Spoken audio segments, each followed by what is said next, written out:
people buried, 3 others attempting to dig them out. Grass Valley with no air support due to the storm and the extended time it'll take.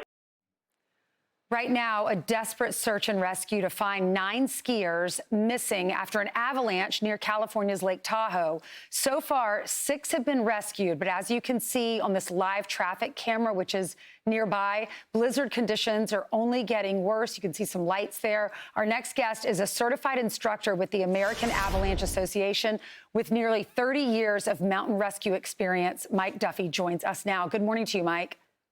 Good morning. So you have so much experience in rescuing people in this type of a situation. How much time do the rescue crews have? To get on scene, it's, usually by the time mountain rescue shows up, it's late. All hope of live rescue depends on the people on the scene when the accident happens. So I don't have many details on it.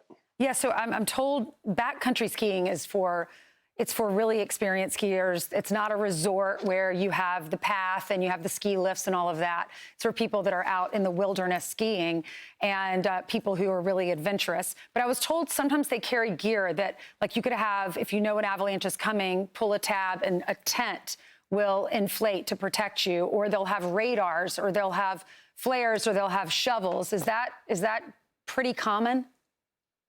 Yes, every backcountry user should have an avalanche transceiver, a shovel, a probe, and then many of us use avalanche airbag packs. So where go ahead, sorry.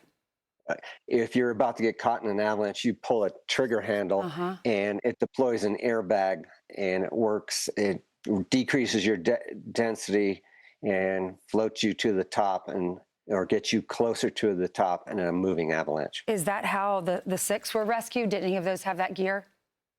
I don't have any idea. I would guess that they have avalanche transceivers and the basics, a transceiver, shovel, and probe. How dangerous is this for the rescuers?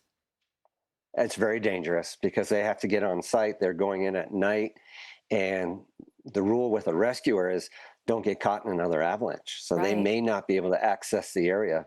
It may take a while. What about the forecast? Was it accurate? Did they know that this was a risk? The avalanche forecast was accurate. Not sure if they had cell service to get the forecast where they were. But I looked at the forecast and it was very accurate. Yeah, because a lot of the resorts in that area, didn't they close down? The wind was a big factor. So some areas did shut down, from what I understand, due to the winds, or certain lifts shut down due to the wind.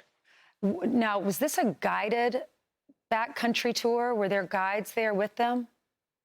My understanding from what I've read is there were 12 people with 4 guides. Okay. Now, what methods, because you've done this before, you've rescued people, what are the methods that you use to go and find skiers who are buried? So to get on site, we're using snowmobiles, snowcats, or skis, and then we are using avalanche transceivers to locate those people, or we're using visual clues. We can also bring in avalanche probes. We're probing through the snow to hit someone who does not have a transceiver. We're using dogs that alert to the scent coming through the snow. Okay. And then we're using a device called a reco that will reflect off metal objects on the person, makes them searchable. There are 9 people that are still missing, so everyone say a prayer on this Ash Wednesday for those individuals. Hopefully they can be found alive.